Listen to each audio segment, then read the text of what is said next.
1700க்கும் மேற்பட்ட ஆசிரியர்கள் வந்து இப்போ ரெக்ரூட் பண்ணியிருக்கோம். டிஆர்பி மூலமா அவங்க ரெக்ரூட் பண்ணி அந்த செலெக்ஷன் லிஸ்ட் வந்து ஆல்ரெடி டிபார்ட்மெண்ட்டுக்கு வந்துடுச்சு.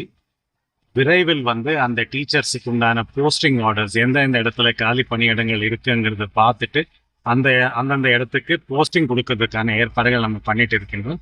இந்த கல்வி ஆண்டிலேயே அவங்க வந்து தொடங்குறதுக்கு இந்த மாதம் எண்டுக்குள்ள இல்லை அர்லி நெக்ஸ்ட் மந்த் வந்து நாங்கள் அந்த டீச்சர்ஸ் வந்து போஸ்டிங் கொடுத்துட்டு அந்தந்த இடங்கள்ல வந்து நிரப்புறதுக்கான ஏற்பாடு பண்ணிடுச்சோம். சார், இப்போ தமிழ்நாட்டில் பார்த்தீங்கன்னா நிறைய தொடக்கப் பள்ளிகள், நடுநிலை பள்ளிகள் இன்னும் ஓகே இருக்கிற நிலை இருக்கு சார்.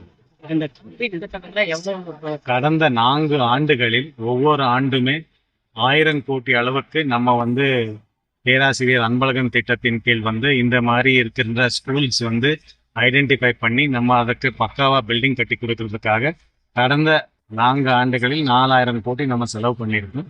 இந்த ஆண்டு கூட இப்போ வந்து ஒரு 1000 கோடி செலவில் ரூரல் ஏரியாஸ்ல மட்டும் நம்ம வந்து இந்த மாதிரி இருக்கின்ற ஸ்கூல்ஸ் ஐடென்டிஃபை பண்ணி அதுக்கு ஒரு அட்மினிஸ்ட்ரேட்டிவ் சாங்ஷன் அரசு தரப்புல கொடுக்கப்பட உள்ளது. அது இல்லாம அர்பன் ஏரியாஸ்ல கூட அந்த மாதிரி பில்டிங்ஸ் ஏதாவது இருந்தால் அதுக்கு ஒரு 130 கோடி அளவில் அரசாங்கம் வந்து சாங்ஷன் பண்ணி ஜியோ கொடுக்க